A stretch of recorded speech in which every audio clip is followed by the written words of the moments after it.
On behalf of my delegation, I offer you my humblest thanks. Never did I imagine that I would meet the gallant and noble Lord of Dorma himself, nor be welcomed into his magnificent hall. You'll forgive me if we forgo the pleasantries. You say you are come to negotiate peace. Unless I am mistaken, such negotiations are typically conducted between sovereign nations. I was not aware that the Emperor had recognized Dorma's sovereignty. His Radiance has yet to do so, that much is true. Know, however, that he has expressed willingness to cede Dorma to her ancestral masters and treat with her as a friend.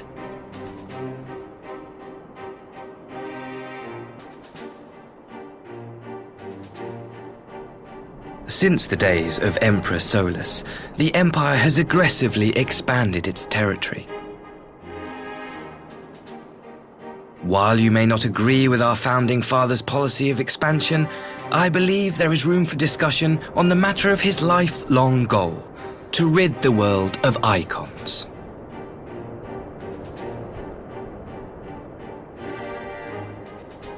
Icons are a blight upon this star. They cannot be suffered to exist.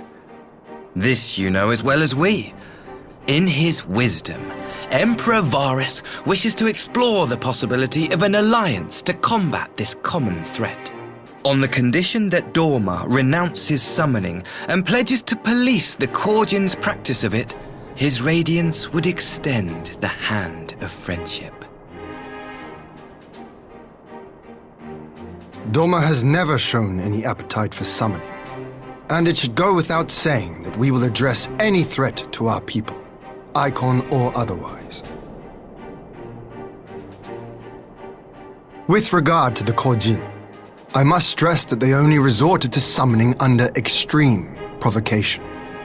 When the Ruby Sea was at peace and their sacred relics safe, they looked not to their kami for protection. Yet even now there are certain parties who would destabilize the region with ill-conceived military forays. Unless they alter their course, we cannot hope to be rid of icons. Quite. I can but apologize. In seeking to eliminate icons, the Empire creates them. 'Tis an irony among ironies, one with which the people of Eorzea are well acquainted, I am told. Indeed, many summonings are the result of persecution, the weak being driven to call upon the divine for deliverance from the strong. So it was in Alamigo, the bitter fruit of Garlean oppression. A tragic state of affairs. If we are to put an end to summoning once and for all, it shall not be through might, but harmony. Yet we continue to repeat our mistakes, oblivious to the lessons of history. My comrades and I would change all that. We, populares, have campaigned long and hard for a shift in imperial policy, and at last the Emperor has seen fit to lend us an ear. Alas, there is a faction within Garlemald that would obstruct our every attempt at reform. A collection of pure-blooded Garleans who seek to consolidate their own supremacy. The Optimates. Lest you wonder, theirs was the hand that loosed our forces on the Confederacy. 'Twas a regrettable incident, one that flies in the face of everything we believe, and I swear to do all in my power to prevent a reoccurrence. That would be most welcome. But if I may speak plain, if the Empire itself is not of one mind, how can we be certain that any peace we negotiate will be honored? I cannot blame you for doubting us. Indeed, I should find it strange if you did not.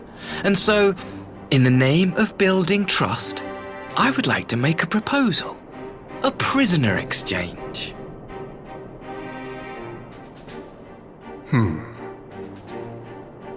Under Garlean rule, no few Dormans were conscripted into the Imperial army. We would repatriate them in return for those of ours you captured in the recent conflict. Naturally, any exchange would include the acting viceroy. Yotsu? What makes you think we have her? Forgive me, my lord. Was it not your wish to speak plain? Let us not play games. I desire only to work to our mutual benefit. The Optimates tried and failed to take my sister by force. I would succeed by peaceable means, thereby strengthening my party's hand. 'Twould be a lie to say I would not also be glad of my sister's safe return. A fellow plain speaker. How refreshing. Very well. Your proposal has merit, but I will need time to consider it. Of course, my lord. May we remain in Dorma until you have come to a decision?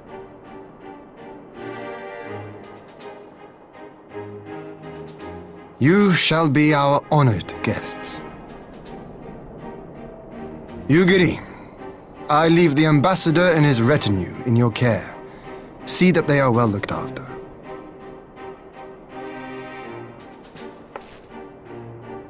You have our gratitude, Lord Hien. We shall look forward to your answer.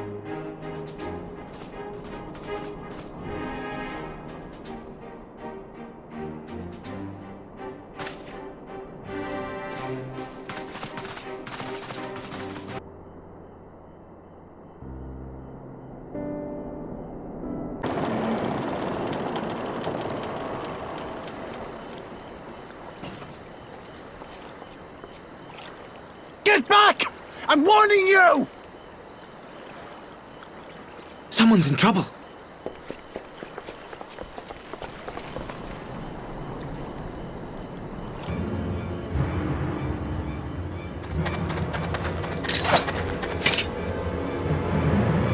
Are you all right?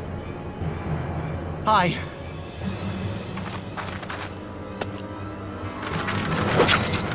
What do they want with you? Yuki, and you lot too.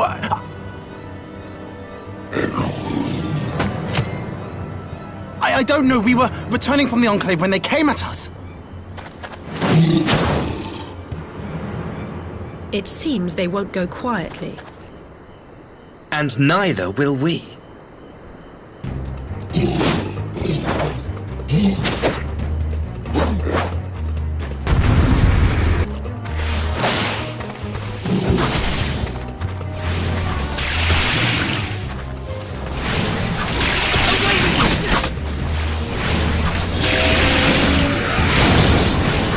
It is nothing.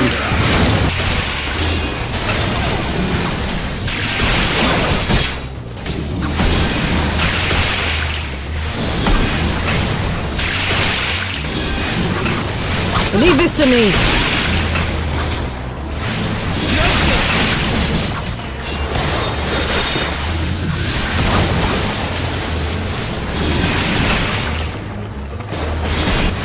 The art of my forebears.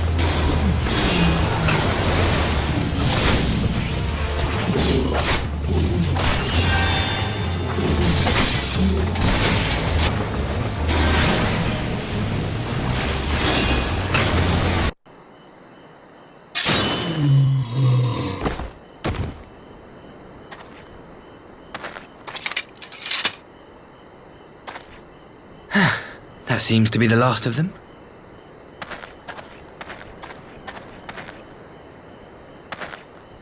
You have nothing to fear, child. You are safe now.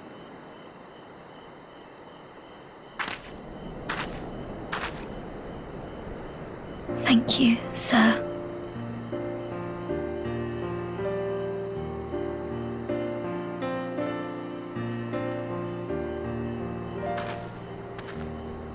You saved us again. Thank you. If you're ever passing by our village, look us up. You'll always be welcome.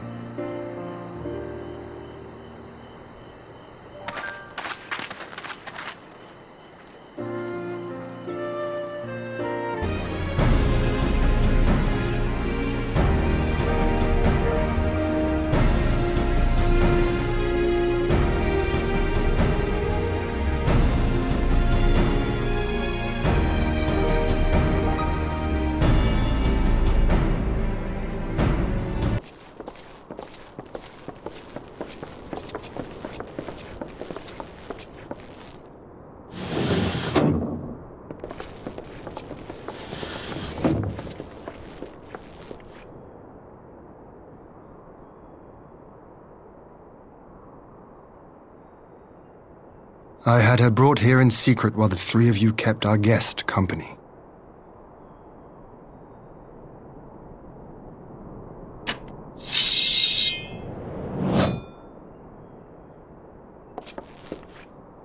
The world has not been kind to you, it is true. But that does not excuse your sins. You should be at the bottom of the river. Yet here you are, the living, breathing proof of my failure. A failure for which I would now make amends. What did I do? I don't remember. Was it really so terrible? Tell me, please! What did I do?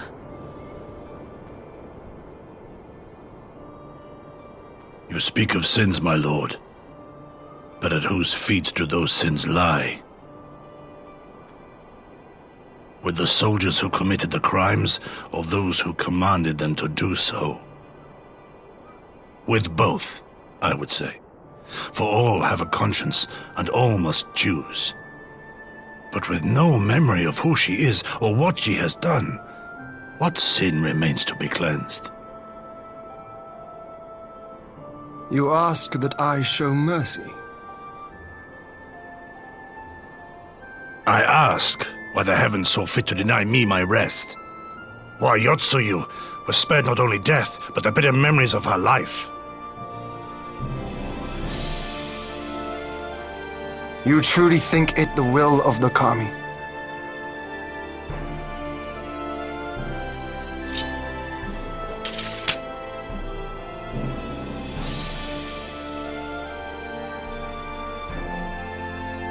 If so, her life is not mine to take. It is yours to safeguard. Come the hour of the exchange, if her memories have not returned, she may remain here in Doma to live out her days as Tsuyu.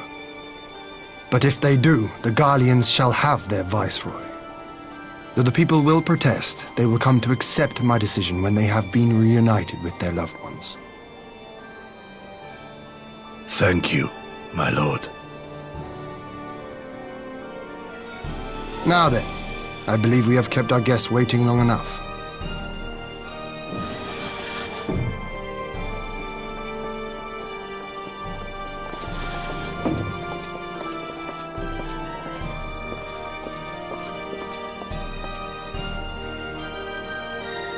Did Gosetsu not seem strange to you?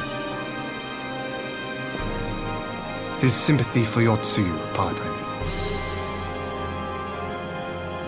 I know his powers of endurance only too well, but after all he has suffered, even he should not be on his feet. He puts on a brave face for our sakes, but it would not surprise me if he lacked the strength to raise his blade.